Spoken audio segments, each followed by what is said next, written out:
What is up, guys? Zertrix here, and in today's video we are bringing you the very best gaming monitor for under $300. And there's tons of gaming monitors out there that you could find within that range, but there's very little gaming monitors that I would recommend. I have tried quite a few. I've tried several brands, BenQ, Asus. I've tried them all pretty much. I've tried a lot of them, and today I'm going to be showing you the one that I've had the best luck with, that I've been using for about a year now, and I loved it so much that I went and bought a second one, and I have just been enjoying it so much. So we're going to jump right into it and get started with this. Also, one other thing, I'll have all the links in the description below to purchase the monitor and to review all the specs on that as well.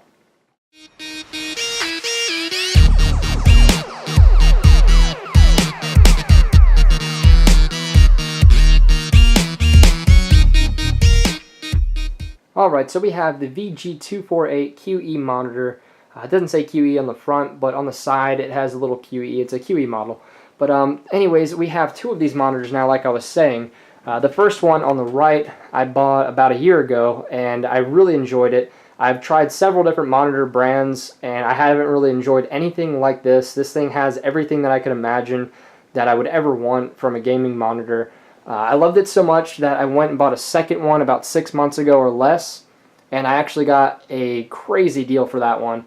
The first one I bought for about $275, and then I went to Best Buy, and they have random sales a lot at Best Buy. So I got this Asus monitor on the left, same exact thing, for I think $185 on sale, which was amazing. So I definitely had to get it, and we're going to go into a little bit of the specs about it. I'm going to show you what these monitors are capable of doing soon, which will just blow your mind as for a gaming monitor and just how many capabilities this thing actually has. So we're going to go in a little bit about the specs here. As you can see right on the front, you've got 144 Hz, 1 millisecond response time. So the 144 Hz rapid refresh rate, basically you're not going to have too much lag in between frames. You're going to have a very smooth frame rate. If you're playing a game that is a high Hertz game, you're going to have very smooth gameplay. Not much lag or ghosting or anything like that. The frames are going to be very smooth for you. And as for a standard monitor of like 60 Hertz like most people play on, they have a little bit of problems with that. They don't have as good as frame rate. The refresh rate is kind of lacking. So when you get this, you're going to see a big difference with the refresh rate for sure. And it's hard to explain it, but you will definitely see a huge, massive difference. The 1 millisecond response time makes a ginormous difference as well. And to basically describe that, say you have somebody coming around a corner in Call of Duty, and you're coming around that same corner, and they have like a 10 millisecond response time monitor or something like that. You're going to be able to see them and aim your gun and shoot them quicker than they will be able to aim at you and see you. You're basically going to kind of, in a way, see them and react quicker than they will be able to react to you, just because you have less of a delay time. So it definitely does help for competitive gaming. If you want to do GB, I highly recommend this. Game battles, that is. I highly recommend this. If you're going to be doing CSGO competitive gameplay, I highly recommend this. The trace-free that it says below that, basically the trace-free is if you have anything in motion, say those airplanes are flying on a game, you're going to have kind of like ghosting behind them on a basic monitor. You're going to have kind of ghosting and traces behind it. On this monitor, you're not going to have any tracing, any ghosting behind it. It's just going to be a fluent motion. It's going to look very clean. And this is a 1080p monitor, and it's extremely amazing for everything. And I'll show a little bit more about it. And it has some of the specs and some of the things about it on here. It is 3D capable. You have to have, one thing with that is, you have to have a graphics card in your computer that is 3D capable.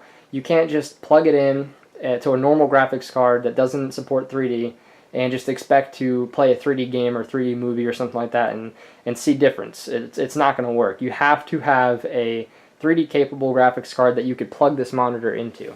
Anything bigger than 24-inch, you're going to start seeing a little bit more delay times. You're not going to see the 1 millisecond response time in anything bigger.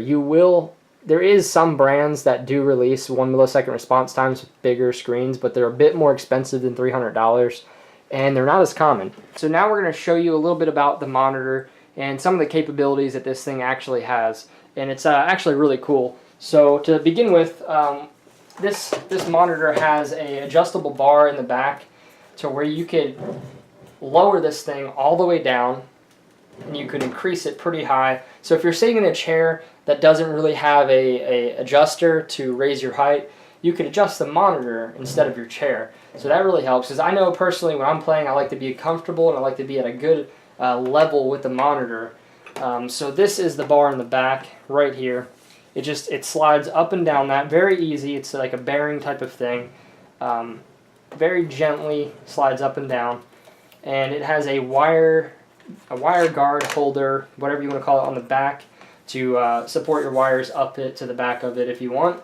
This bottom base right here has a swivel pivot on the bottom, and you could rotate the monitor any way you want without actually moving the physical monitor itself, which is a very nice feature as well.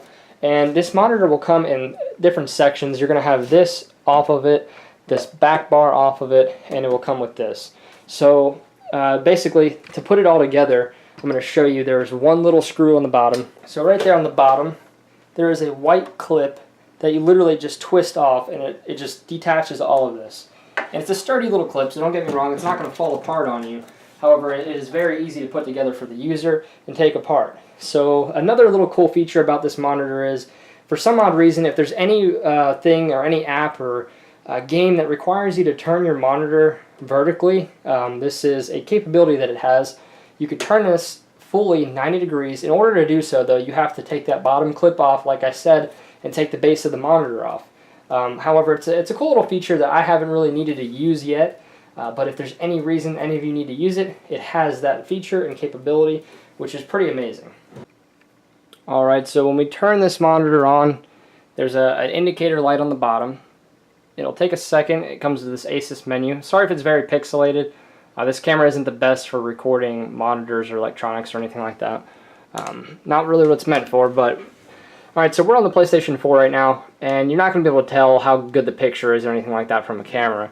However, the buttons are located right here on the bottom. You're going to see small little logos, indicators, to show you what to push. If you press that, it has different modes that you could go through. Game mode, night vision mode, or night view mode, sRGB mode, scenery mode, standard mode, theater mode, and I play on game mode. This indicator button right here, which is the second to the right, if you can't see it, it basically has an aim point mode and a timer. And I haven't really messed with these too much. Some people know a little bit more about it than I do. You could look up any information you need to know about it. The menu button, which if you can't see is the third button to the right. Alright, so this has a little bit more stuff. This has all the modes for you as well. And then you got blue light levels, and you could change the levels of the blue lighting on the screen. A lot of people say this blue lighting is bad for the eyes, so you could change the levels of it. Now color, here you have all of your different options for your brightness, contrast, saturation, color temp, and smart view. I don't play on smart view. Like I said, there's a little bit of stuff about this monitor that I haven't learned yet in depth, but I haven't needed it because I strictly use these for gaming only. So image, we have trace free. I have mine on 60. I went through them all and I've tried different levels of trace free, and 60 seems to be the best one for me. You could go and mess with it and just change it and trial and error with it. Play a little bit and see if you like it or not, but 60 has been the best for me. It has your inputs right here as well, so you could manually choose what input you want to be on, which it also has an input button on here as well, so you don't really need to mess with that. And then your system setup, you have Splendid Demo Mode, which also, that's one of the things I'm not sure about what it does, so I don't mess with that as well. It comes off once you get the monitor, so I haven't touched it. You also have built-in speakers in this monitor. I keep my volume on 0 because I use a headset over there, so I don't really need the speakers on here. The speakers don't sound the greatest, but they're not the worst. The OSD setup, haven't messed with that either. Like I said, there's tons of little features in here that are going to help all types of different users. It just depends what type of user you are, what you're going to need once you use this monitor. Oh, and earlier on in the video, I think I said that the two ports on here were VGI and HDMI. I did not mean VGI, I meant DVI, so sorry if I've mistaken anybody with that. It is a DVI port, and that comes with the monitor, the DVI cable. However, I did not receive an HDMI cable with either of the monitors, so you have to have your own HDMI cable, which are fairly cheap, and most people have a lot of them sitting around the house. But the VGI or the DVI cable does come with it, and I use that sometimes with my computer. That's about it, guys. I hope this video could help any of you guys out there. Basically choosing your first monitor, or maybe your second monitor. Maybe you had a bad experience with the first one you bought and you're looking for a new one, which is the case that I was in with all the previous monitors that I had. I never found anything that I really wanted until I got this monitor. A lot of videos on YouTube don't really explain too many things in depth about the monitor, and I do apologize for the little things in the menus that I don't know. They're just little things that I haven't really messed with or needed to mess with. So a lot of them I don't think people are really going to need, but some people may find a use for them. And hell, if you go messing around with it, you might find something that's very useful. But the point of it is basically the monitor has many more features than any monitor that I've ever used, and it's just overall a very complex and user-friendly monitor. And I highly recommend it. I've been using it for a year now, and I haven't had any issues with it, and it has increased my skill on any first-person shooter by a lot.